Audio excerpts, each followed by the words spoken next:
नमस्कार, मैं हूं प्रियंका संभव। आप देख रहे हैं सौदा आपका। हमारी नजर रहेगी कमोडिटी बाजार की ओपनिंग पर अभी इंतजार है कमोडिटी बाजारों के खुलने का। उससे पहले नजर डालते हैं सौदा आपका में आज क्या रहने वाला है खास।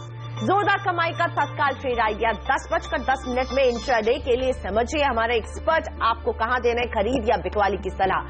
बजट के बाद कारें महंगी, एमएनएम के मैनेजमेंट से हम करने वाले हैं बात। क्या होगी अब एमएनएम जैसी कंपनियों की आगे की राह। एफएनओ बाजार में बनाइए स्ट्रैटेजी हमारे मार्केट एक्सपर्ट्स के साथ।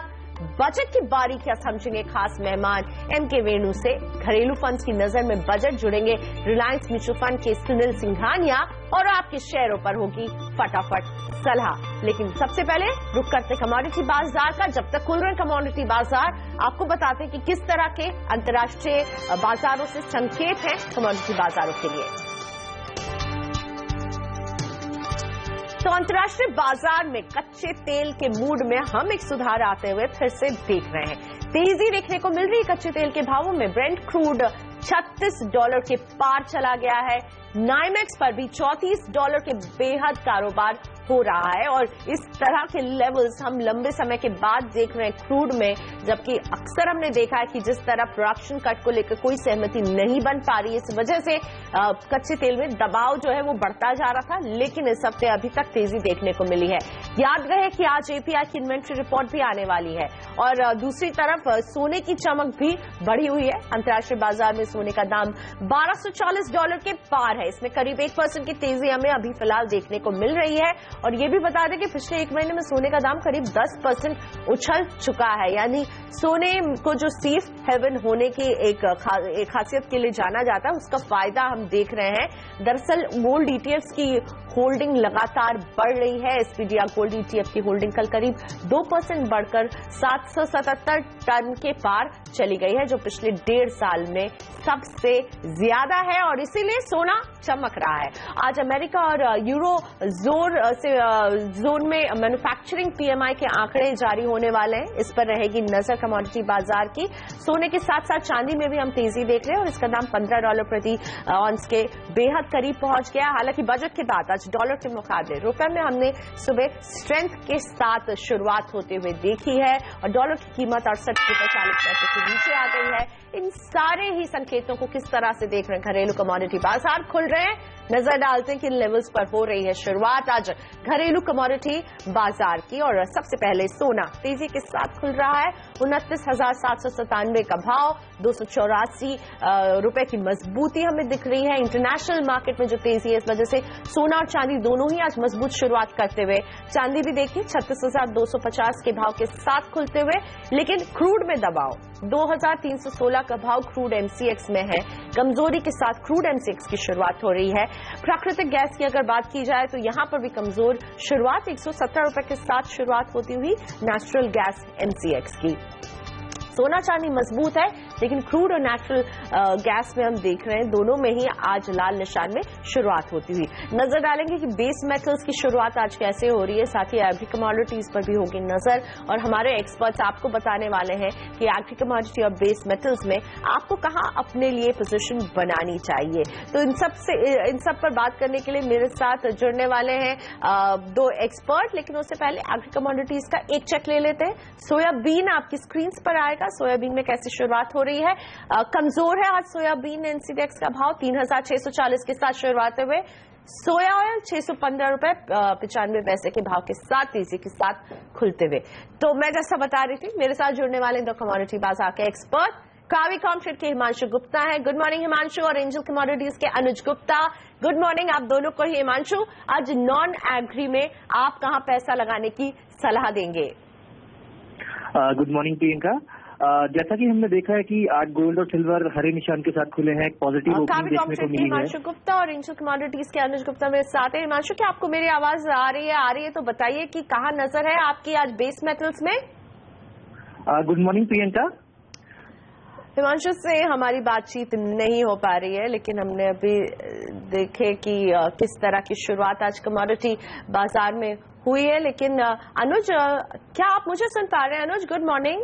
Good morning Priyanka. Good morning. Yes sir. Hello. Okay, so agri commodities में अनुज आपकी नजर कहां बनी हुई है? देखिए एग्री कमोडिटीज में अगर देखें तो मार्केट थोड़ा नेगेटिव ट्रेंड में है, क्योंकि कल जब बजट में हमने देखा था कि जहां पर गवर्नमेंट ने बफर स्टॉक की बात की थी तो कहीं ना कहीं एग्री पैक में एक गिरावट आती हुई देखी गई थी। मुझे लगता है कि आज भी थोड़ा ट्रेंड डाउन रहेगा। तो हमारी 2 कॉल रहेंगी बिकवाली के लिए। पहली कॉल जीरे में रहेगी जहां हमने सेल रिकमेंड किया है करीबन 14,120 के आसपास, स्टॉप लॉस करीबन 14,250 का रहेगा, टारगेट करीबन 13,700 रुपए तक मिल सकता है। वहीं दूसरी और सोयाबीन के अंदर बिकवाली कर सकते हैं करीबन 3700 में, स्टॉप लॉस 3750 का, टारगेट नीचे करीबन 3620 तक देखने को मिल सकता है। ओके, सो जीरे में सेल की सलाह दे रहे हैं आपको अनुज 14,120 पर इसमें बिकवाली की सलाह, स्टॉप लॉस 14,250 का और लक्ष्य देख रहे हैं 13,750 के अनुज जीरे में। हिमांशु भी जुड़ चुके हैं मेरे साथ। Himanshu good morning. इससे पहले भी बात करने की कोशिश की पर हमारे संपर्क में कुछ गड़बड़ी आ गई थी। ये बताइए नॉन एग्री में आपकी नजर कहाँ है आज Himanshu? Good morning Priyanka.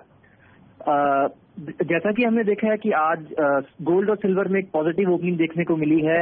China की तरफ से जो खराब आंकड़े आए हैं उसके बाद एक सेफ हेवन डिमांड दोबारा से गोल्ड और सिल्वर की तरफ देखने को मिली है और इंटरनेशनल मार्केट्स में हमने देखा है कि $1240 के ऊपर दोबारा से गोल्ड निकल गया है। तो मेरी रिकमेंडेशन रहेगी कि थोड़ा सा डिप्स पर मार्केट कंसोलिडेट होने के बाद गोल्ड में खरीदारी करी जाए।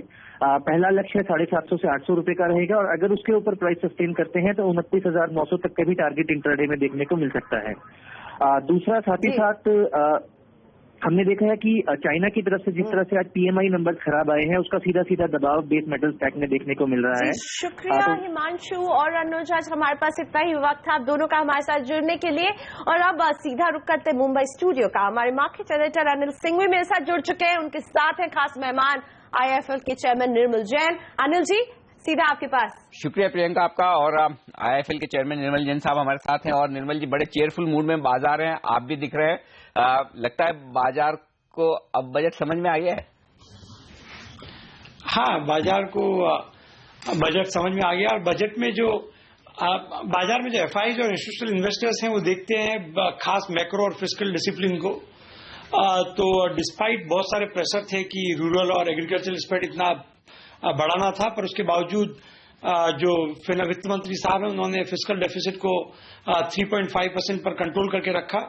और उतना ही नहीं, उसके जो अजम्पशंस हैं टैक्स के बारे में वो काफी रियलिस्टिक हैं।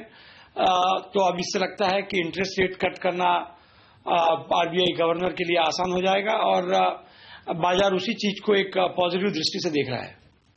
ये तो बात हुई फिस्कल डेफिसिट के आंकड़े की जिस पर नजर होती है एफआईज की, लेकिन घरेलू निवेशकों को कुछ और उम्मीदें थी। क्या आपको लगता है कि खाली जो डर था कि capital gain tax long term वाला लगा देंगे वो नहीं लगाया, उतनी बात काफी है?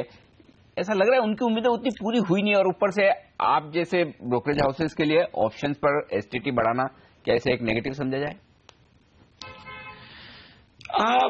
जो बड़ा जो डर था वो ये था कि long term capital gain tax अगर डाइल्यूट हो जाएगा, वो 1 साल की जगह 3 साल हो जाएगा, तो वो शायद इन्वेस्टर को थोड़ा ज्यादा बड़ा झटका लगता उससे। तो वो नहीं हुआ। तो मैं समझता हूं कि बाजार को उससे काफी राहत मिली।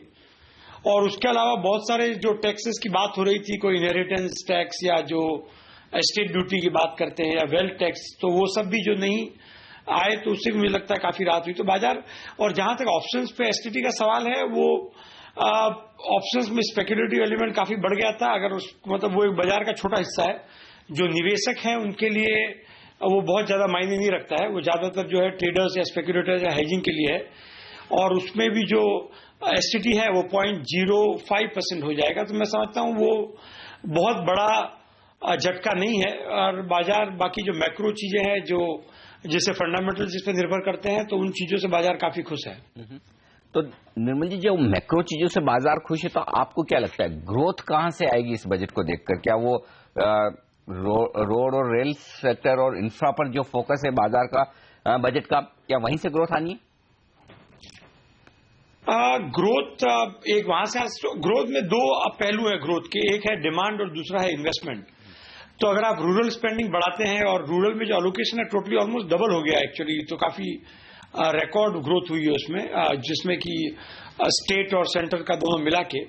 अब उसमें अगर वहां से जो डिमांड को बूस्ट मिलता है, क्योंकि अगर आप देखो अगर रूरल इनकम बढ़ती है, जैसा कि हमने पिछली सरकार के वो नरेगा स्कीम के जरिए देखा था, तो उससे एफएमसीजी सेक्टर्स या जो 2 व्हीलर्स हैं और बहुत सारे कंज्यूमर ड्यूरेबल्स हैं, इन सब चीजों की डिमांड बढ़ती है और उनका एक कैस्केडिंग इंपैक्ट आता है, तो वो एक डिमांड साइड होगी। और दूसरी इन्वेस्टमेंट साइड, उसमें मैं समझता हूं कि पब्लिक सेक्टर इन्वेस्टमेंट पे काफी फोकस है। अगर आप देखो तो रेलवे और रोड, इन दो क्षेत्र पे 2,18,000 करोड़ रुपए का इंक्रीमेंटल निवेश होगा। तो और उसके अलावा भी बहुत सारी स्कीम्स हैं, तो दोनों तरह से ग्रोथ को थोड़ा सपोर्ट मिल सकता है। और अब ये स्कीमें कितनी अच्छी तरह से इंप्लीमेंट होती है और ये पैसा कितने बहुत बार क्या होता है कि सरकार के जो बजट होते हैं वो पिछले बहुत सालों में हमने देखा है कि उसका जो स्पेंडिंग करने का और जो इन्वेस्टमेंट करने का जो तरीका है वो लास्ट क्वार्टर में काफी दबाव में आके करते हैं। वो एक अच्छा नहीं है। अगर वो continuously through out the year करते रहें तो मैं समझता हूं कि ग्रोथ पे इम्पैक्ट आएगा। और उसके अलावा छोटी छोटी चीजें जो है, जो प्रोसीजरल हैसल्स कम की है, इन सब का भी एक लंबे और लॉन्ग टर्म जब अगर देखें तो असर पड़ता है। जी, बैंक्स के रिकैपिटलाइजेशन को लेकर काफी बात की जा रही थी। 25,000 करोड़ का आंकड़ा जो वित्त मंत्री ने कहा वो तो पिछले साल भी कहा था इस साल के लिए, जबकि पिछले साल से लेकर अब तक काफी कुछ बैंक्स का, सरकारी बैंक्स की बैलेंस शीट से बाहर निकल कर आया, इतने बड़े बड़े एनपीए दिखे। क्या लगता है आपको, ये काफी कम नहीं है, लेकिन उसके बावजूद बैंक्स और बाजार खुश हैं? अब कम तो बहुत जरूर है। अब आप देखिए, बैंक को करीबन 3 लाख करोड़ रुपए की जरूरत है रिकैपिटलाइज करने के लिए 2018-19 तक। जो बैलेंस शीट में जो उनका डैमेज हो चुका है उसको अगर हम आज उसका एस्टिमेट निकाले तो 3 लाख करोड़ रुपए के सामने अगर आप 25,000 करोड़ रुपए एक साल में काफी कम है। पर उसमें एक इंपॉर्टेंट चीज ये देखनी है आपको कि शायद सरकार उसको एक अलग तरीके से देख रही है। सरकार ये देख रही है कि ये जो है ये प्रॉब्लम्स पुरानी है और उसमें अगर हम टैक्स पेयर का या जो फार्मर और रूरल क्षेत्र से पैसा यहाँ पे डाइवर्ट करें तो शायद ठीक नहीं होगा। पर उसके लिए हो सकता है कि सरकार कुछ इनोवेटिव तरीके ढूंढे, जैसे कि कुछ समय पहले आया था कि अपने जो चीफ इकोनॉमिक एडवाइजर साहब का जो इकोनॉमिक सर्वे था उसमें बताया था कि आरबीआई के पास भी काफी कैश रिजर्व्स हैं। पर मैं नहीं समझता हूं कि वो इतनी आसानी से यूज हो सकते हैं। पर उसके अलावा सरकार ने काफी हिंट दिए हैं कि वो जो बैंक्स को कंसोलिडेट करेगी, कुछ बैंक्स को डाइवर्स करेगी, क्योंकि ये एक परमानेंट प्रॉब्लम है। सरकार हर साल या हर 2 साल से अगर पैसा डालते जाए बैंक में और वो एक ब्लैक होल की तरह पैसा अंदर चला जाए और वापस उससे कुछ हो नहीं, तो ये कहीं न कहीं तो बंद करना पड़ेगा। सरकार के पास आज बहुत सारी पब्लिक सेक्टर बैंक्स हैं, एक ही बिजनेस, एक ही ओनर के पास ऐसा कहीं नहीं होता। तो अगर अगर लॉन्ग टर्म स्ट्रेटेजिक प्लानिंग सरकार करे तो सिर्फ एक bank, state bank of India, 1 या 2 बैंक रखें, बाकी सब बैंक को कंसोलिडेट करके डाइवर्स कर दें, तो उनको पैसा जो भी आएगा डाइवर्समेंट प्रोसीड्स वो भी बजट को हेल्प करेगा, बजाय इसके कि उसमें बजट का या टैक्स पेयर का पैसा और डाले। तो मुझे ऐसा लगता है कि ये पैसा कम जरूर है, मगर सरकार को पूरा अंदाज है इस प्रॉब्लम का और वो कुछ न कुछ दूसरे तरीके के ऊपर जरूर काम कर रही होगी। निर्मल जी, और मार्केट को भी ऐसा विश्वास है। जी, जब आप ये कह रहे हैं कि अब आरबीआई के लिए ब्याज दर घटाना आसान है, तो क्या ये समझना ठीक है कि अप्रैल की पॉलिसी में या उससे पहले ही ब्याज दरों में कटौती होगी? और यदि हाँ, तो क्या अंदाजा है आपका, कितना 1/4% कर दी जाए या आधा % होनी चाहिए? मैं समझता हूं कि अगर हम देखें तो बहुत सारे फैक्टर्स ऐसे हैं जिससे अब आरबीआई को रेट कट कर सकती है। मैं नहीं समझता कि आरबीआई अप्रैल तक वेट करेगी, क्योंकि उन्होंने आउट ऑफ टर्न पहले भी पॉलिसी रेट कट किए हैं और हो सकता है कि आधा % कट करें, क्योंकि जो इन्फ्लेशन, जो होलसेल प्राइस इंडेक्स और डाउन है, हमारी जो नॉमिनल जीडीपी ग्रोथ है वो रियल जीडीपी ग्रोथ के बराबर ही है, जो कि मॉनेटरी लेवल में अगर देखें तो काफी एक तरह से झटका लगता है। क्योंकि हम अगर अपनी सैलरी, अपनी इनकम देखें, जो नेशनल इनकम है, तो मॉनेटरी टर्म्स में आप देखते हैं ट्रांजैक्शन लेवल पे, तो उसमें जो WPI है वो काफी कम है, नेगेटिव है। इन सब चीजों को देखते हुए मुझे लगता है, और ग्रोथ को एक इम्पेटस देने की जरूरत है, और जो उन्हें बजट से उम्मीद थी कि एक फिस्कल डेफिसिट कंट्रोल में रहेगी और एक क्वालिटी होगी उस फिस्कल डेफिसिट की, क्योंकि बहुत बार क्या होता है कि कुछ पहले बजटों में हमने देखा है कि वित्त मंत्री बहुत ही ऑप्टिमिस्टिक आंकड़े ले लेते हैं अब रेवेन्यू के, या बहुत ही कंजर्वेटिव आंकड़े एक्सपेंडिचर के ले लेते हैं। पर ऐसा इस बजट में नहीं है, क्योंकि टैक्स रेवेन्यू ग्रोथ जो है 12% काफी मॉडेस्ट है। अभी तक जो ब्लैक मनी की जो एमनेस्टी स्कीम है उसका भी शायद गवर्नमेंट ने कुछ टैक्स में एस्टिमेट नहीं लिया है, तो वो भी एक कुशन है गवर्नमेंट के पास। तो इन सब चीजों को देखते हुए लगता है कि जो 3.5% की फिस्कल डेफिसिट है वो बहुत ही अचीवेबल है, और ऐसा देखते हुए रिजर्व बैंक मुझे लगता है कि रेट कट करेगी और जल्दी करेगी।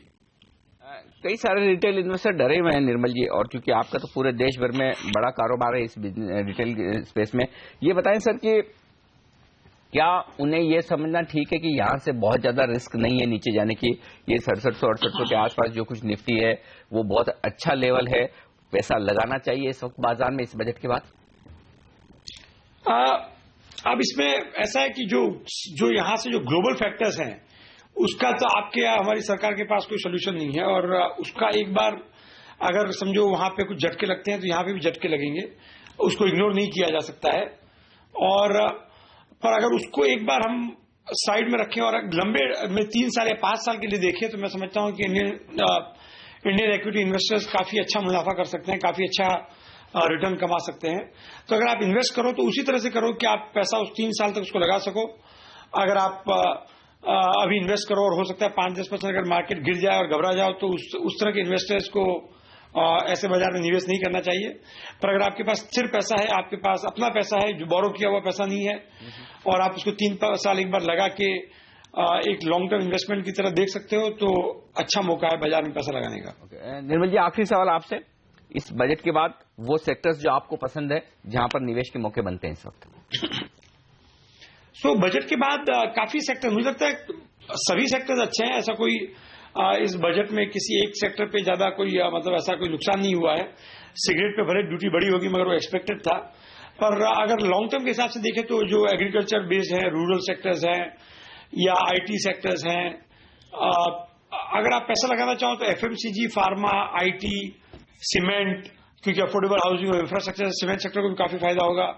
ऑटोमोबाइल्स में भी पैसा लगा सकते हैं। ड्यूटी थोड़ी सी बड़ी है लग्जरी कार पे, पर जो ओवरऑल इकोनॉमिक मोमेंटम है उसका फायदा होगा। तो ये सब सेक्टर्स अच्छे हैं। ओके, बहुत बहुत शुक्रिया निर्मल जी आपका हमारे लिए वक्त निकालने के लिए और बजट पर और बाजार पर अपनी राय हमारे साथ शेयर करने के लिए। लेंगे एक छोटा सा ब्रेक, लेकिन ब्रेक के बाद हम लेकर आएंगे आपके लिए देश के दिग्गज कॉर्पोरेट हाउस की वॉइस, बताएंगे उन्हें बजट कैसा लग रहा है। जी हाँ, हमारे साथ जुड़ेंगे V S Parthasarathy, CFO Mahindra and Mahindra group के इस छोटे से ब्रेक के बाद।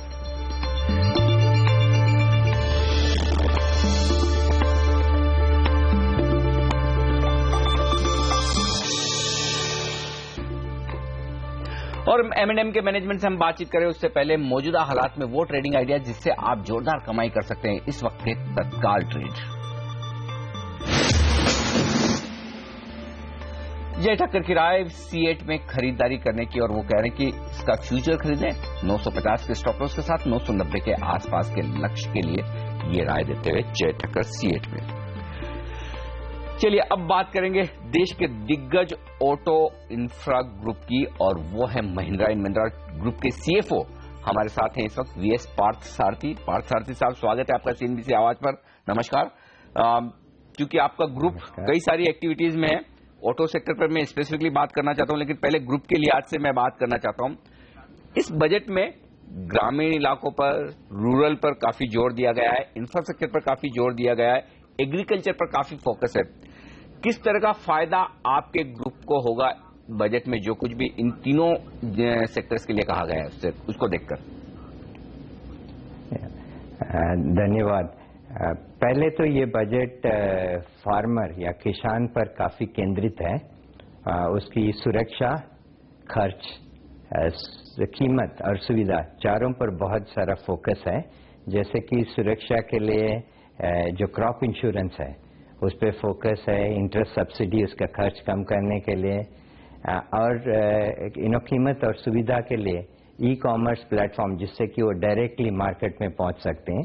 ये सब काफी अच्छे ठोस कदम है उनकी आमदनी और खर्च कम करने और आमदनी बढ़ाने में और सुरक्षा लाने में। वो एक किसान पर, किसान के इनकम पर केंद्रित है, और किसान को और हाउस होल्ड पे और इनकम आते हैं जो कि अदर इंफ्रास्ट्रक्चर प्रोजेक्ट्स पे डिपेंड करता है, और उस पे फोकस है in terms of rural roads, जिससे कि 19,000 करोड़ की बात करी है इन्वेस्टमेंट की, और इरिगेशन प्रोजेक्ट जिससे ओवरऑल फ्यूचर में रेन डिपेंडेंसी कम हो सकती है, बट मोर इम्पोर्टेंटली इससे आमदनी बढ़ेगी किसान की और हाउस होल्ड्स की, और एम्प्लॉयमेंट में वृद्धि होगी। सो ये ओवरऑल अगर आप स्कीम देखा जाए, एक तरीके से उनका लक्ष्य जो है कि किसान और हाउस होल्ड के इनकम दुगना करना 5 साल में, इसकी ओर बिल्कुल ठोस और अच्छे कदम है।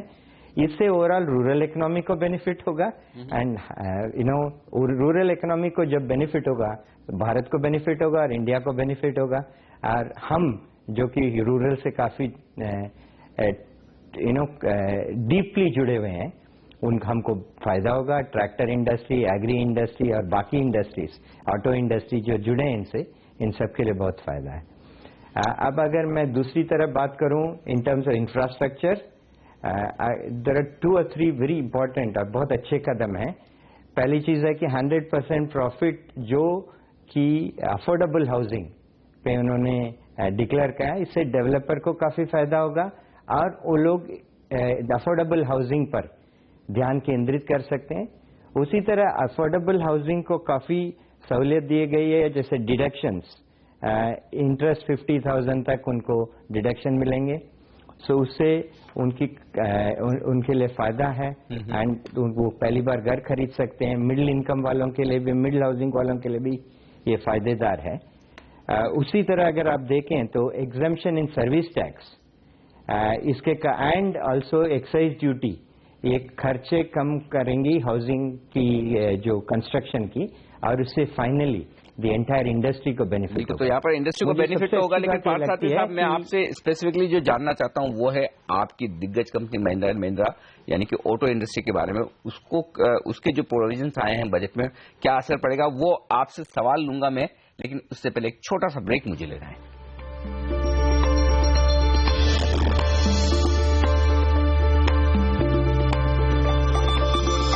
हमारे साथ महिंद्रा एंड महिंद्रा ग्रुप के सीएफओ वीएस पार्थसारथी साहब है और उनसे मैं जानना चाहता हूं, सर ये जो इतने टैक्सेस बढ़ाए हैं कारों पर, लग्जरी कारों पर तो और एडिशनल टैक्स है, क्या असर पड़ेगा आपके ग्रुप पर, आपकी कंपनी पर? और दूसरा, क्या आप ये सब के सब कंज्यूमर्स को पास ऑन करने वाले हैं? पहले मैं सर्टनली ये सेस और ऑटो इंडस्ट्री पे क्या असर है उसके बारे में बात करूंगा, बट उससे पहले एक छोटी सी बात कर रहा था जो अगर मैं आपकी इजाजत हो तो पूरी कर लूं। वो सर समय मैं वो इसी सवाल पे कर रहा था। नहीं, वो अब मेरे पास एक्चुअली समय थोड़ा सा कम है, इसलिए ये फटाफट अगर आप मुझे ऑटो इंडस्ट्री पर असर बता दे तो बहुत अच्छा रहेगा सर। जी बहुत बढ़िया। So let me change topic. जी सर। एंड जो कि हाउसिंग इंडस्ट्री तो बहुत अच्छा है, ऑटो इंडस्ट्री पे जो सेस है 1 से 4% के बीच में लगाया गया है, जिससे कारण the final price of the car के जो प्राइसेस हैं, ऑटो के जो प्राइसेस हैं वो बढ़ेंगे। इसके कारण ओवरऑल कॉस्ट तो बढ़ेगा ही बढ़ेगा, पर जो बाकी सारे गवर्नमेंट ने किए हैं विच इज डिमांड ड्राइवर्स, उन्होंने एक तरीके से डिमांड ड्राइवर्स को काफी बढ़ावा दिया, whether rural market whether urban market. Against that हमारी जो प्रोडक्ट है उसकी कॉस्ट थोड़ी सी कम है। इसके कारण positive negative overall I think industry and India इनके लिए बहुत पॉजिटिव रहेगा। पर ये इस पे दो राय कोई नहीं है कि कॉस्ट बढ़ेगी प्रोडक्ट की। जहां तक प्रोडक्ट की प्राइस पासिंग की है, जनरली इंडिया का इनकॉर्पोरेटेड इंडिया का रवैया रहा है और ये पास में जो भी अगर गवर्नमेंट लेवी है उसको पास ऑन किया है, अगर कोई और लेवी है तो पार्शियली पास ऑन होगा, but government levy pass on हुआ है। बट इन पर्टिकुलर केस में हम लोग वेट एंड वॉच करेंगे किस तरीके से होता है। यानी कि आपको ज्यादा चिंता नहीं है, एक और डिमांड बढ़ेगी, लोगों के पास पैसा बढ़ेगा और सरकार की तरफ से जो भी टैक्स बढ़ते हैं जनरली आप पास ऑन कर देते हैं।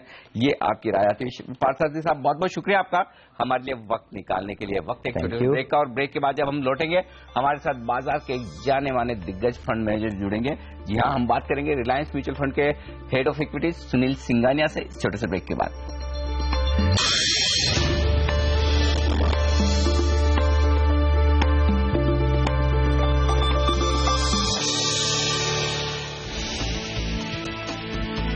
बजट के बाद बाजार में शानदार तेजी, सेंसेक्स में 500 अंकों का उछाल, निफ्टी 7,150 के करीब, एशियाई बाजार भी मजबूत। बजट के बाद बाजार पर बोले रिदम देसाई, एफआईज की बिकवाली का दबाव थमेगा, बजट के फाइन प्रिंट में कुछ भी नेगेटिव न होने से बाजार खुश। बाजार को अब आरबीआई से रेट कट की उम्मीद बढ़ी, बैंक निफ्टी करीब 2.5% ऊपर। आईटीसी को दिग्गज ब्रोकरेज हाउस ने किया अपग्रेड, बढ़ाया लक्ष्य, शेयर में 8% का बड़ा उछाल। ज्वेलरी पर एक्साइज से खफा ज्वेलर्स, आज देश भर में हड़ताल का ऐलान, ज्वेलरी शेयरों पर बना दबाव। और आज ऑटो कंपनियों में रहेगी हलचल, फरवरी महीने के बिक्री के आंकड़े होंगे जारी। और आगे बढ़ें और शुरुआत करें बाजार पर, लेकिन उससे पहले हमारे साथ बाजार के एक जाने माने दिग्गज फंड मैनेजर कार्यक्रम में शामिल हो रहे हैं। और वो ऐसे फंड मैनेजर हैं जिन्हें हाल ही में पिछले हफ्ते ही 10 सालों में सबसे बेहतरीन फंड मैनेजर होने का खिताब मिला है एक जानी मानी बिजनेस मैगजीन की तरफ से। जी हाँ, मैं बात कर रहा हूं रिलायंस म्यूचुअल फंड के CIO इक्विटी सुनील सिंघानिया की। सुनील, सबसे पहले तो कॉन्ग्रेचुलेशन आपको, बड़ा रिवॉर्ड आपको किया गया है, उसके लिए बहुत बहुत बधाई आपको। सबसे पहले बजट पर आपसे राय लेना चाहता हूं, क्या वाकई में बजट बाजार के लिए इतना अच्छा है कि 500 अंकों का उछाल आज दिख रहा है? बाजार परसेप्शन और रियलिटी पे चलता है। जो एक्सपेक्टेशन थी बजट से वो काफी हद तक काफी चैलेंजिंग थी। इन्वेस्टरों का मानना था कि कैपिटल गेन्स पे टैक्स आएगा, हो सकता है कुछ ज्यादा टैक्स में बढ़ावा आए जो इम्पैक्ट करेगा, वैसा कुछ आया नहीं। इनफैक्ट अगर आप देखोगे तो करंट हालात में जो बजट ने जो किया है वो काफी हद तक सबको सेटिस्फाई किया है। तो एक्सपेंडिचर बढ़ा है बट फिर भी फिस्कल डेफिसिट का जो टारगेट है वो मेंटेन किया है। और कल ही एक्चुअली जब हम डिस्कस कर रहे थे, एक चीज बहुत क्लियर थी कि कल बॉन्ड तेज हुए, करेंसी एप्रिशिएट हुई, मजबूत हुई, तो उसको देखते हुए ये बहुत क्लियर था कि कंट्री पे कोई नेगेटिव नहीं है। बट ऑब्वियसली इक्विटी मार्केट की अपनी एक चाल होती है, अपना एक एक्सपेक्टेशन होता है, अपनी एक वॉलिटिलिटी होती है, तो उसको देखते हुए पहला रिएक्शन थोड़ा सा नेगेटिव था। उसके बाद में जैसे जैसे लोगों ने समझा, जैसे जैसे देखा, शाम तक काफी हद तक एक स्टेबिलिटी आ गई थी। और जब रात को सब लोगों ने देखा कि भाई नहीं, इसमें तो कुछ ऐसा है नहीं कि जिससे इतना नेगेटिव हो, उसका आप नतीजा आज देख ही रहे हो। यानी कि कुछ खराब नहीं हुआ जिसका डर था, तो वही एक बड़ी रिलीफ की बात है। लेकिन सिर्फ इसके दम पर हम ऊपर कितना जा पाएंगे फिर? ये तो चलिए कि ठीक है, खराब नहीं हुआ, आज हम याद रखेंगे कि नेगेटिव कुछ नहीं है बजट में, लेकिन अल्टीमेटली पॉजिटिव भी तो चाहिए। तो वो क्या पॉजिटिव्स बाजार दिख रहा है? पॉजिटिव भी हुए हैं। आज स्पेंडिंग पे काफी जोर है। आज जो 3-4 जो सेक्टर्स है जिसपे इंडिया को बहुत जरूरत थी अभी, जैसे एग्रीकल्चर है, इरिगेशन है, आज रेल और रोड पे जो स्पेंडिंग है, वो सबको एड्रेस किया है बाजार ने। हमारे हिसाब से अभी फाइनेंस मिनिस्टर सिंगल्स ले रहे हैं। आज का जो एनवायरनमेंट है वो ऐसा है कि आप अपनी विकेट मत गवाओ, सिंगल लो, और थोड़ा सा एनवायरनमेंट ठीक होते हो चौके छक्के जरूर लगाएंगे। तो उसके हिसाब से budget I think is a very stable budget और ग्रोथ की तरफ है, बट हाँ रिवॉल्यूशनरी नहीं है, but direction is going forward. चलिए, तो ग्रोथ की तरफ बढ़ावा देने वाला बजट होगा। और एक और इंटरेस्टिंग बात सुनील, जो हम देख रहे हैं कल अपने निचले स्तरों से अब तक सेंसेक्स 1000 पॉइंट ऊपर आ गया है, बैंक निफ्टी 1000 पॉइंट ऊपर आ गया। बैंक्स को लेकर अचानक से मूड माहौल बदल गया है, जबकि बैंक रिकैपिटलाइजेशन का फिगर कोई बहुत बड़ा नहीं है। 25,000 से कम देते तो फिर तो हालत क्या होती भगवान जाने। तो ऐसा क्या बदलते हुआ दिख रहा है जिससे बैंक्स को लेकर बाजार इतना पॉजिटिव हो रहा है? क्या आप भी यही मान रहे हैं कि रेट कट तुरंत आने वाला है? एक तो फिस्कल कंसोलिडेशन पे पूरा फाइनेंस मिनिस्टर का जोर रहा है। तो 3.5% फिस्कल डेफिसिट FY17 में, 3% FY18 में, उसको देखते हुए एक बहुत क्लियर मैसेज है कि फिस्कल कंसोलिडेशन बहुत प्राइम एक फोकस रहेगा। और अगर फिस्कल कंसोलिडेशन प्राइम फोकस रहेगा तो आरबीआई को जो भी चाहिए रेट कट के लिए वो सब मौजूद है। तो हमारा व्यू है कि अप्रैल में एक रेट कट की उम्मीद की जा सकती है। दूसरा, आपने बैंक कैपिटलाइजेशन की बात की, तो फाइनेंस मिनिस्टर ने क्लियर कहा है कि अगर जरूरत पड़ी तो वो और भी पैसा देने को तैयार है बैंक्स को। और एक अनिल जी, हमको याद रखना चाहिए कि एक बहुत बड़ा एक ट्रांजैक्शन हुआ है सीमेंट एसेट को लेके। तो जो काफी एसेट जो स्ट्रेस में हैं वो धीरे धीरे करके बिक रहे हैं, ऐसा नहीं है कि कोई बायर नहीं है। और एक बहुत इंपॉर्टेंट चीज है कि जो कंपनियां जो स्ट्रेस में हैं वो विलिंग है बेचने के लिए। तो आई थिंक ये दोनों को अगर मद्देनजर रखें तो जो स्ट्रेस बैंक्स में जो है, जरूर है स्ट्रेस, बट ऐसा नहीं है कि वो पूरा 100% डूब जाएगा। उसमें से काफी रिकवर हो सकता है बिकॉज एसेट्स हैं और एसेट्स के खरीदार भी हैं। तो ये बड़ा इंटरेस्टिंग है कि डील्स हो रही हैं और वो बैंक्स की बैलेंस शीट पर जो दबाव है कम करेंगे। लेकिन जो रेट कट की मैं बात कर रहा था, क्या आपको लगता है बाजार जो सोच रहा है कि इस बजट को देखकर अब बारी गवर्नर साहब की है कि वो एक्शन ले?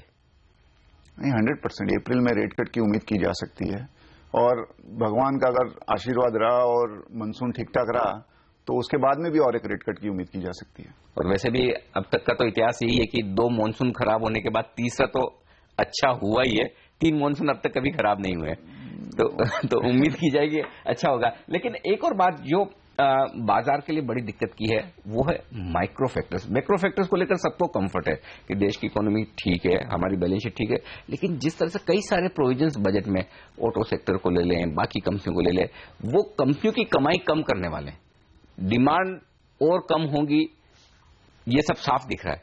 तो फिर ऐसे में इनकी बैलेंस शीट कब सुधरेगी और अल्टीमेटली बाजार को जो वैल्यूएशन पर ट्रेड करना होता है वो कब बदलेगा? तो एक जो डायरेक्शन ये बजट ने लिया है वो क्लियर है कि जो अल्ट्रा रिच हैं उनको थोड़ा टैक्स ज्यादा कर लीजिए, इकोनॉमी को थोड़े पैसे की जरूरत है। तो जो भी आप सेगमेंट देखेंगे, जैसे आज करोड़पति टैक्स है, 3% सरचार्ज एक्स्ट्रा लगाया है, या मोटर कार पे थोड़ा सा ज्यादा लगाया है, या और भी गारमेंट जो 1000 रुपए के ऊपर है उस पर टैक्स लगाया है, ज्वेलरी पे टैक्स लगाया है। These are all consumption items for the rich.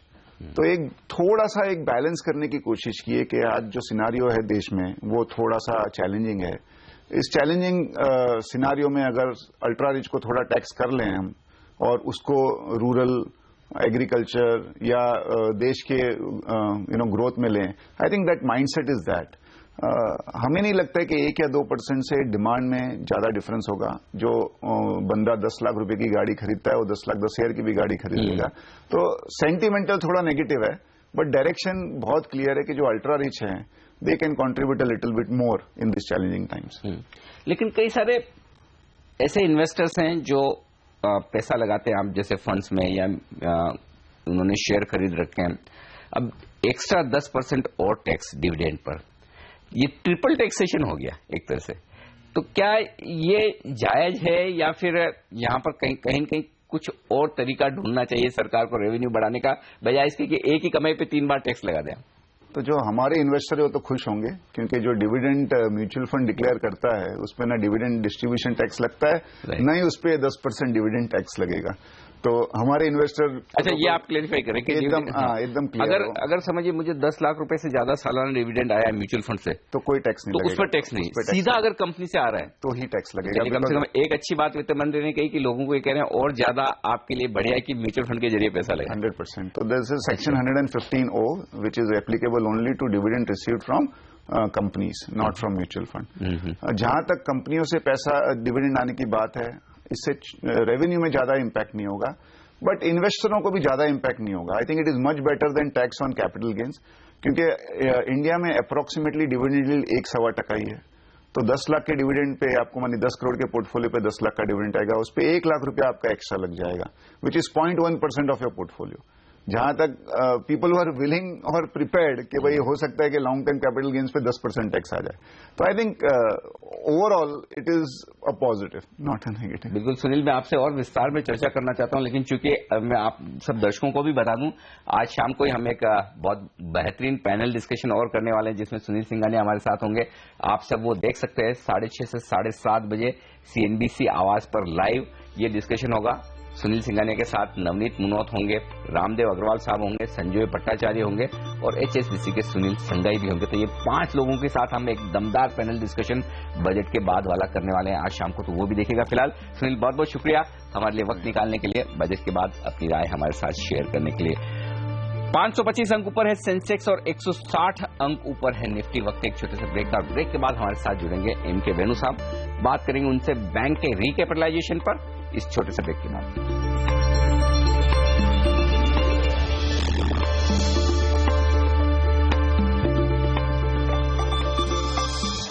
क्योंकि बाजार जबरदस्त मजबूती के साथ कारोबार करते हुए एक क्विक चेक आपको निफ्टी पर देना जरूरी है।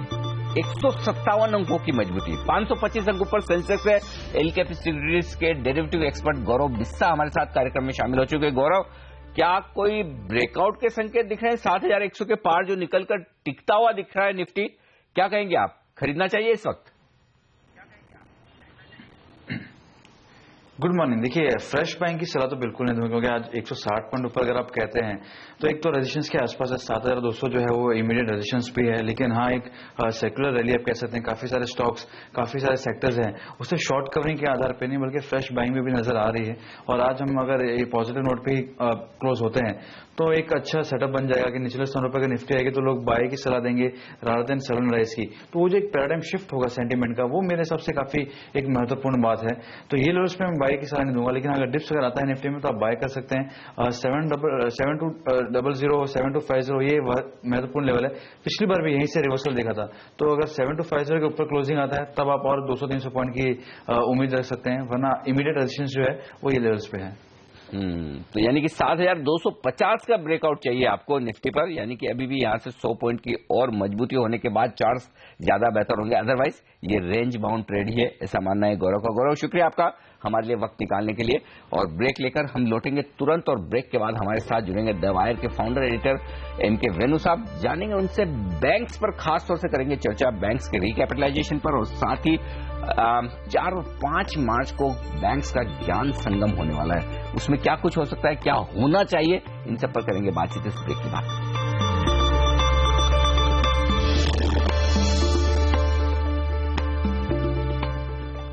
चलिए अब हम बात करेंगे द वायर के फाउंडिंग एडिटर एमके वेणु साहब हमारे साथ हैं इस वक्त स्टूडियो में। सर नमस्कार, स्वागत है आपका।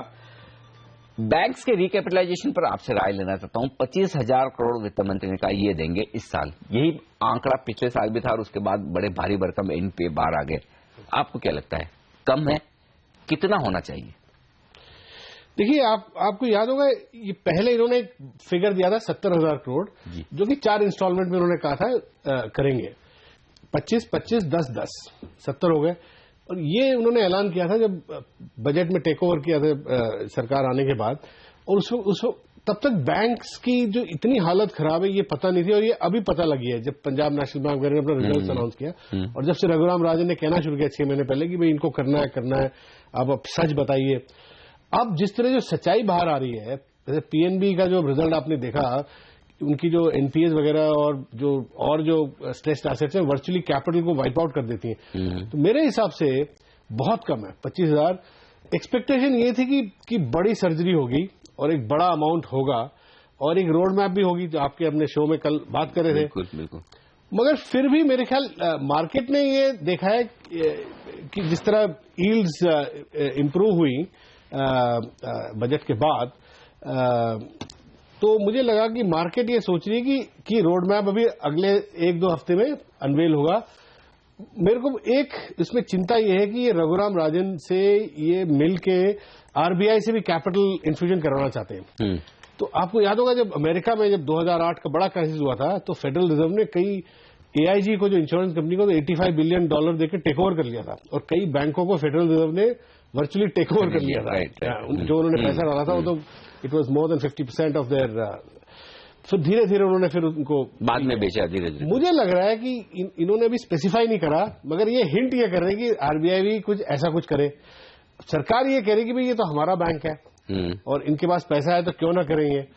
अब इसमें रघुराम राजन साहब की क्या राय होगी ये हमें नहीं पता। अब रघुराम राजन इंटरेस्ट रेट तो काट देंगे, मगर उनसे अगर ये कहा जाए कि आप बैंक में आप पैसा लगाए, हम 25 डाल रहे हैं, आप 50 डालो, तो उनकी क्या राय होगी ये मुझे नहीं पता। और इसमें रघुराम राजन का क्या उनकी क्या प्रतिक्रिया होगी, क्या आपको क्या लगता है सर, क्या बातचीत करके नहीं किया? मेरे को लगता है कि रघुराम राजन, ये मैं प्योरली स्पेकुलेट कर रहा हूं, उनके मन में यह बात हुई कि हमारी क्राइसिस वो उस तरह की क्राइसिस नहीं है जिस तरह 2008 में हुई थी, तो बिल्कुल बैंक्स बैठ गए थे। उनका ये होगा कि आरबीआई को, सेंट्रल बैंक को उस लेवल पे पार्टिसिपेट करने की जरूरत नहीं है। हालांकि सेंट्रल बैंक और कर सकता है, मगर उस स्केल में और इतने सारे बैंकों को, मेरे ख्याल रघुराम राजन ये भी चाहेंगे कि भाई अगर आप बेल आउट कर रहे हैं तो 5-6 बड़े बैंक्स को करें, पहले कंसोलिडेशन कर लें फिर बेल आउट करें। एक तो there are too big to fail banks हैं, जैसे बैंक ऑफ बड़ौदा, इंडिया जो भी है, उनको आप भले सपोर्ट करें। जो सारे जो 10-15 छोटे छोटे हैं उनको क्यों सपोर्ट करना, ये व्यू हो सकता है आरबीआई का। वो अपनी कंडीशन रख सकते हैं, अगर वो मान भी जाए जो सेंटर की जो बात। तो ये जो डायलॉग अगले आप 1-2 हफ्ते में आप देखेंगे मेरे हिसाब से बड़ा इंटरेस्टिंग डायलॉग जो आप अगले 1-2 हफ्तों की बात करें, मेरी तो नजर 4 और 5 मार्च को ये जो बैंकों का ज्ञान संगम है, मैं एक क्विक चेक आपसे लेना चाहता हूं, वहां क्या हो सकता है सर? देखिए वहां पे इन्हीं चीजों पे डिस्कशन हो सकता है। अब हम ऐसे कगार में अब खड़े हो गए कि पब्लिक सेक्टर बैंक्स ने सच बोलना शुरू कर दिया है। आप देखिएगा जिस तरह बैंक रिजल्ट्स आएंगे, अब वो जो माहौल होगा वहां पे कि सब मिलके एक असली फिगर बताएंगे। जो प्राइवेट एस्टिमेट जो है, जो एक्सपर्ट्स जो एस्टिमेट कर रहे हैं, मुझे याद है मैंने फिक्की के जो प्रेसिडेंट सिद्धार्थ बिरला से मैंने 2 साल पहले जब जेटली जी का जो पहला बजट आया तब बात करी थी, उनका एस्टिमेट था कि 4 लाख करोड़ कैपिटलाइजेशन की जरूरत है 3-4 साल में। मेरे को लगता है कि अगर आप टोटल एनपीएस आप देखें, बैंक्स की जो टोटल आउटस्टैंडिंग क्रेडिट कितनी है, 70 लाख करोड़। अगर आप 15% भी अगर स्ट्रेस्ड मान के चलते हैं, लोग कह रहे हैं कि 15 से 20 स्ट्रेस्ड है, तो आपका सीधा 10-12 लाख करोड़ का स्ट्रेस्ड एसेट्स हैं, जो जिसमें कितनी वापस आएंगी पता नहीं, इसमें कुछ रिस्ट्रक्चर्ड भी हैं। अब रिस्ट्रक्चर्ड कब, तो ये 10 लाख करोड़ बहुत बड़ा अमाउंट है और इसके लिए मोटा पैसा चाहिए। और ये जो चीजें हैं जो अगले जो बैंक इस डिस्कशन में आ सकती हैं, और सरकार के जो रिप्रेजेंटेटिव्स हैं वो भी बैठ के बात कर सकते हैं। इसमें मेरे ख्याल आरबीआई का भी कुछ अपनी जो उनकी जो थॉट प्रोसेस है वो भी सामने आएगी। तो ये बहुत क्रिटिकल है, क्योंकि देखिए ये जो ग्रोथ रिवाइवल जो है, अभी तक आपने भी देख लिया कि इंटरेस्ट रेट, रघुराम राजन कहते हैं कि ट्रांसमिट नहीं हो रहा, जो उन्होंने काटा जितना, वो क्यों नहीं हो रहा? क्योंकि ये जो 10 लाख करोड़ जो फंस गए हैं, जो वापस नहीं आ रहा, कोई कह नहीं रहा ये बात कि जो वापस नहीं आ रहा तो लेंड कैसे करेंगे। सही बात। तो इसमें ट्रांसमिशन की जो प्रॉब्लम, ये सबसे बड़ी समस्या ये है। बेड लोन्स बड़ी दिक्कत, लेकिन चलिए इसे ठीक करने की दिशा में कुछ कदम सरकार की तरफ आते हुए दिखे। अब आरबीआई देखते हैं क्या कुछ एक्शन लेता है। वेणु साहब बहुत बहुत शुक्रिया आपका हमारे लिए वक्त निकालने के लिए। और ट्रेडर्स हॉटलाइन में आज के लिए इतना ही, लेंगे एक ब्रेक और ब्रेक के बाद हमारे साथ जुड़ेंगी फिर से प्रियंका संभव, शेयरों पर फटाफट सलाह लेकर, और उनके साथ होंगे प्रिसीजन इन्वेस्टमेंट्स के किरण यादव इस ब्रेक के बाद।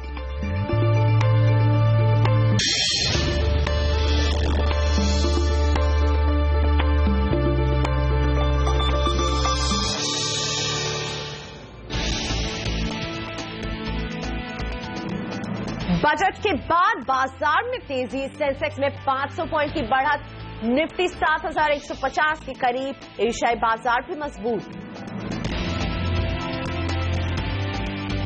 बजट के बाद बाजार पर बोले रुदन देसाई, एफआईआई की बिकवाली का थमेगा दबाव, बजट के फाइन प्रिंट में कुछ भी नेगेटिव ना होने से खुश। बाजार को आरबीआई से रेट कट की उम्मीद बढ़ी, बैंक निफ्टी में करीब 2.5% की मजबूती।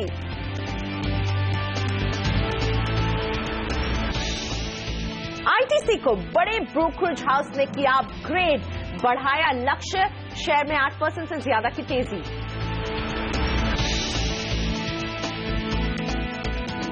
ज्वेलरी पर एक्साइज से खफा ज्वेलर्स, आज देश भर में हड़ताल, ज्वेलरी शेयरों में दबाव।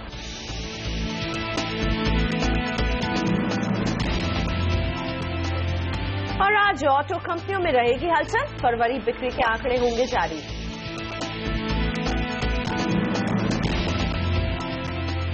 तो बाजार में हम जबरदस्त रिबाउंड देख रहे हैं, कल के लेवल्स को भूल चुका है बाजार और आज है नई तेजी। सेंसेक्स और निफ्टी दोनों में जबरदस्त तेजी के साथ कारोबार हो रहा है। सेंसेक्स में हम ऑलमोस्ट 500 अंकों की बढ़त पर कारोबार देख रहे हैं, निफ्टी में भी 150 अंकों से ज्यादा की बढ़त पर कारोबार हो रहा है। 7137 पर है निफ्टी, मिड कैप 130 अंकों की बढ़त पर कारोबार कर रहा है। बैंक निफ्टी भी मजबूत, 305 अंकों की बढ़त बैंक निफ्टी दर्ज करा रहा है। और इसलिए ब्रॉडर मार्केट में एडवांस डिक्लाइन रेशियो फिलहाल एडवांसेस की तरफ है, ज्यादा शेयर्स हैं, 1254 शेयर है जो बढ़ रहे हैं और इनके मुकाबले के, और 203 शेयरों में हमें भी फिलहाल दबाव देखने को मिल रहा है, लेकिन तेजी ज्यादा। आईटीसी सबसे ऊपर 8% से ज्यादा की तेजी, आईसीआईसीआई बैंक में ऑलमोस्ट 6% की तेजी, हीरो मोटोकॉर्प भी 4% से ज्यादा ऊपर तेजी के साथ। ये है कुछ निफ्टी के गेनर्स, जहां आज हमें दिख रहा है बाजार के अच्छे मूड का असर।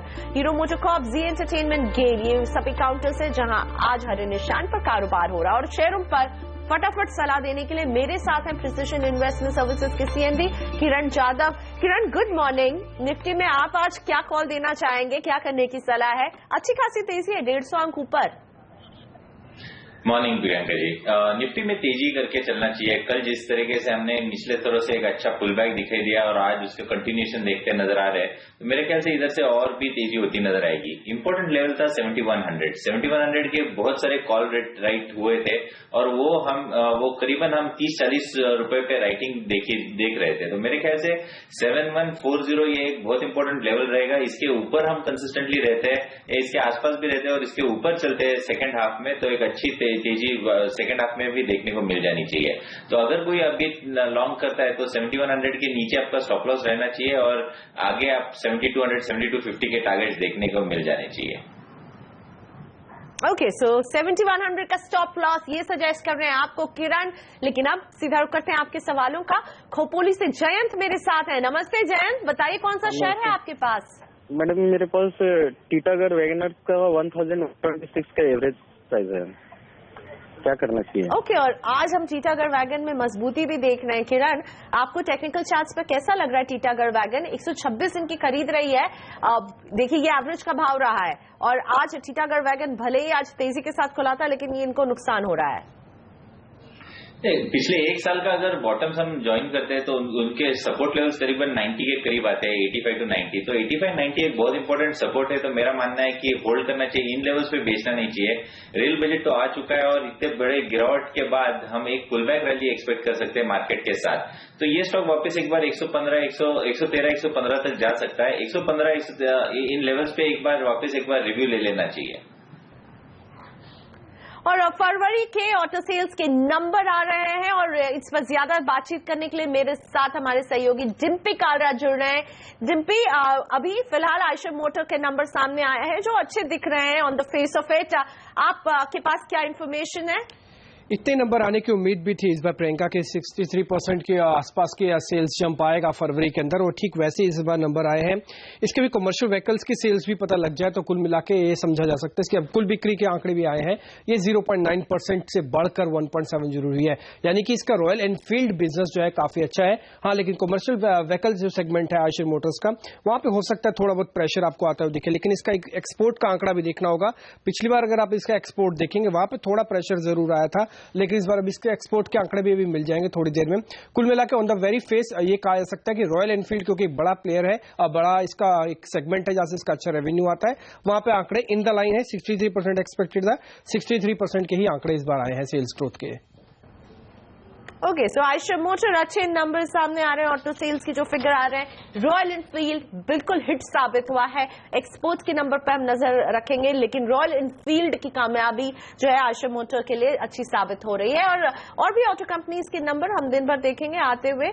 मारुति सुजुकी के भी नंबर्स आज आने वाले हैं, मारुति सुजुकी पर भी रखनी चाहिए नजर। लेकिन अभी आयशर मोटर्स के नंबर्स हमारे सामने हैं जो बता रहे हैं कि इनकी बिक्री में 63% का इजाफा देखने को मिला है, लेकिन एक्सपोर्ट में दबाव है। ये है आयशर का नंबर और रॉयल एनफील्ड की बिक्री 63% बढ़कर हुई है, ज्यादा यूनिट्स बेचे हैं रॉयल एनफील्ड के। किरण, आयशर मोटर नंबर्स ये फरवरी के बिक्री के नंबर आ रहे हैं, आप अब इस स्टॉक को कैसे देखते हैं? टेक्निकल चार्ट्स क्या बता रहे हैं? टेक्निकल चार्ट जैसे बहुत ही बेहतरीन है प्रियंका जी। जो हम कभी भी इस पूरे एक साल में जब मार्केट थोड़ा सा करेक्टिव नेचर का था, ये करेक्शन बिल्कुल नहीं है, या हायर टॉप हायर बॉटम ही करता नजर आ रहा है। कहीं पे भी वीकली चार्ट्स पे हमने लोअर टॉप लोअर बॉटम नहीं देखे। तो मेरा मानना है कि ये बहुत ही आउट परफॉर्मर स्टॉक है और आउट परफॉर्मेंस दिखाई देगा। अगर किसी के पास है तो होल्ड ही करना चाहिए। नेक्स्ट रेजिस्टेंस करीबन इसके लिए 20,600 का होगा, जहां पे रिव्यू ले लेना चाहिए, पर मेरे ख्याल से ये इन लेवल्स को भी इजीली पार करता नजर आएगा। और मारुति सुजुकी के भी नंबर्स आ चुके हैं। डिम्पी मेरे साथ है। डिम्पी, मारुति ने इस बीते महीने जाट प्रदर्शन और विरोध के बीच में बहुत कुछ गवाया भी है, तो फरवरी सेल्स के नंबर कैसे दिख रहे हैं इस कंपनी के? थोड़ा निराश हुआ है क्योंकि आप देखें बजट में भी इस बार कुछ ज्यादा तो मिला नहीं पॉजिटिव जो मारुति के पास आना था। उनका R&D के जो डिडक्शंस है वो भी काफी फेसेस में हटाने की बात है। अभी जो आप आंकड़े देख पा रहे हैं उसमें हमने एक्सपोर्ट का आंकड़ा जो उम्मीद था कि शायद 10% के आसपास डाउन आएगा, वो 12% डाउन आया है। तो यहाँ पे ये कह सकते हैं थोड़ा दबाव देखने को मिला। डोमेस्टिक सेल्स एंटिसिपेटेड थी कि करीब 4% बढ़कर आएंगी, वो सेल्स इस बार 4% नहीं बल्कि 1% के भी नीचे रह गई हैं, तो यहाँ से भी थोड़ा सा दबाव आया है। रही बात अगर आप इसका कुल बिक्री देखेंगे, वहां पे भी उम्मीद थी करीब 2.5% के आसपास बढ़ के आंकड़े आएंगे, लेकिन ये आंकड़े भी थोड़ा सा कमजोर ही आता हुआ दिखा है। तो एक्सपोर्ट फ्रंट पे भी देखें तो थोड़ा प्रेशर है, कुल बिक्री, डोमेस्टिक बिक्री सभी में यहाँ पे नुकसान देखने को मिल रहा है। अभी आप इसके सेगमेंट टू सेगमेंट देखना होगा, इसमें ये देखना होगा कि इसकी छोटी गाड़ी है खासकर ऑल्टो, वहां पे कैसे प्लेसमेंट इसको मिलती है, क्योंकि अब इस बार जाट एजिटेशन के अलावा अगर आप देखें तो इंडस्ट्रियल कॉमोडिटी के प्राइसेस भी बढ़ना इनकी कॉस्टिंग को बढ़ा रहा है, और शायद हो सकता है इसके आगे चल के दाम भी इनको बढ़ाने पड़े, ऐसी बात भी बाजार के अंदर आती हुई दिख रही है। साथ ही अगर देखें एक इंडस्ट्रियल सेस भी इस बार बजट में लगा दिया गया है, तो इसका इंपैक्ट आगे भी आपको थोड़ा इंपैक्ट आते हुए दिखेगा, क्योंकि इसके 2 गाड़ियां एसक्रॉस एक ऐसे सेगमेंट में आ रही है जहां पे करीब 2.5% के आसपास का इस बार इंफ्रा सेस लग जाएगा। तो कुल मिला के आंकड़ों के लिहाज से ये कह सकते हैं कि कमजोर इस बार फरवरी के आंकड़े रहे हैं। डोमेस्टिक सेल्स गिरने की उम्मीद तो थी, लेकिन 10% वो ज्यादा गिरा, 12.5%। डोमेस्टिक सेल्स 4% आने की उम्मीद थी, वो नहीं आया, और टोटल सेल्स भी करीब 2.5% ऊपर आने की उम्मीद थी, वहां पर भी थोड़ी बहुत निराशा ही हुई है। शुक्रिया दिम्पिया, हम आपके पास आते रहेंगे आज दिन भर जब ऑटो सेल्स नंबर आएंगे, लेकिन मारुति के ऑटो सेल्स नंबर हमारे सामने है, कमजोर रहे हैं। कई मायनों में डोमेस्टिक से लेकर एक्सपोर्ट के नंबर्स अच्छे नहीं दिख रहे हैं। किरण, आप मारुति सुजुकी, आप अभी इसमें क्या करने की सलाह देंगे? इन लेवल्स पे बेचने की सलाह नहीं होगी, शायद ये नंबर्स मार्केट पार्टिसिपेंट्स को मालूम था, इसलिए 4600 से करीबन 3200 तक हमने क्रैक देखा है, और आज हम वापस एक बार फुल बैक रैली देख रहे हैं। तो अगर किसी के पास है तो मेरा मानना है कि 3300 का स्टॉप लॉस लगा के होल्ड करे। अगर 3400 के ऊपर कंसिस्टेंटली रहता है तो हम खराब नंबर के बावजूद हम इजीली 35-3600 तक जाते हुए नजर आएंगे। और CNBC आवाज पर आ गया है बाजार में पैसे बनाने के साथ साथ इनाम जीतने का मुकाबला। अगर आप सेबी में रजिस्टर्ड एडवाइजर हैं तो आप प्रो एडवाइजरी चैंपियनशिप के लिए रजिस्टर करें और पाएं चमचमाती मर्सिडीज कार जीतने का मौका। ट्रेडिंग इन्वेस्टमेंट स्ट्रैटेजी का अनोखा मुकाबला जल्द ही शुरू होने वाला है।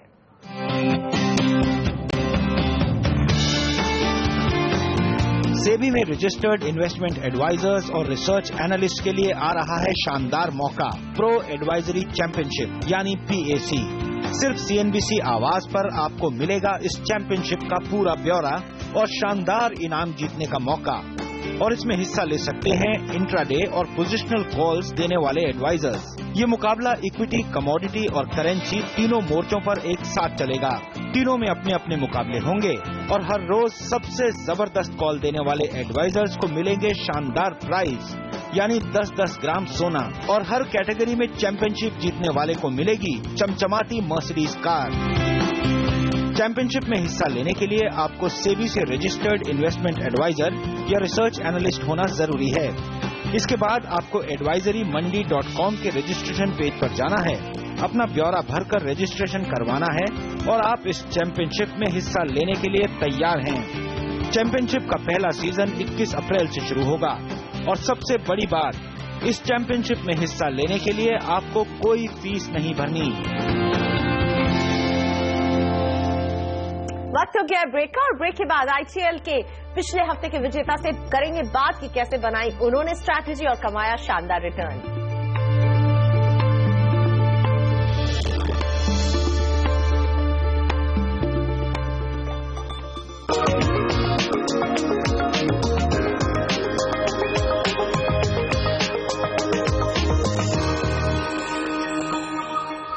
CNBC आवाज पर चल रहा है इंडियन ट्रेडिंग लीग का महामुकाबला, और पिछले हफ्ते ट्रेडर्स लीग में नासिक के मौलिक पटेल बने थे विजेता। मौलिक ने 215% के रिटर्न की कमाई की थी। निफ्टी 7200 फुट में जोरदार इन्हें रिटर्न मिला था, और चार्ट्स के लिहाज से ऑप्शन में ट्रेडिंग करते हैं।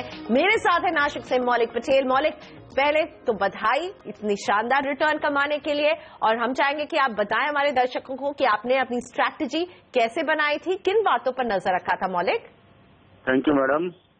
मेरी जो स्ट्रैटेजी है वो है depend on Elliott wave theory पे है, और कैंडलस्टिक पैटर्न्स में स्टडी करता हूँ। और मेरी जो स्ट्रैटेजी है उसे तुम कह सकते हो कि जीरो या हीरो स्ट्रैटेजी है। यहाँ आपका पैसा जीरो हो जाता है या आप हीरो हो जाते हो।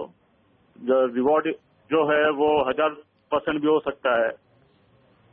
तो मैं ऑप्शंस में ट्रेड करता हूँ और ऑप्शंस ही बाय करता हूँ। I am the buyer of options, और ये मैं एक्सपायरी के वीक में ही करता हूँ ज्यादा करके, क्योंकि वहाँ ऑप्शंस काफी वोलेटाइल होते हैं। तो ये मेरी जो स्ट्रेटेजी है, ये 2 दिन में आपका पैसा 1000 टाइम रिटर्न दे सकता है या जीरो भी हो सकता है। तो ऐसा समझो जीरो या हीरो। लाइन पसंद आई, जीरो से बिल्कुल, जीरो या हीरो, ये है मंत्र मौलिक का, जो कि नासिक से जुड़े थे और इन्होंने शानदार कमाई के साथ पिछले हफ्ते नंबर 1 की पोजीशन को हासिल किया था। मौलिक पटेल का धन्यवाद हमारे साथ जुड़ने के लिए। इसी के साथ वक्त हो गया ब्रेक का, लेकिन आगे शेयरों पर फटाफट सलाह किरण जाधव के साथ।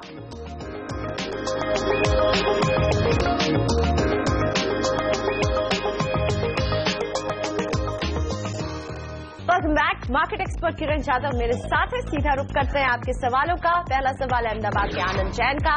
एस्कॉर्ट के 1500 शेयर 162 की खरीद है। किरण, एस्कॉर्ट पर सलाह।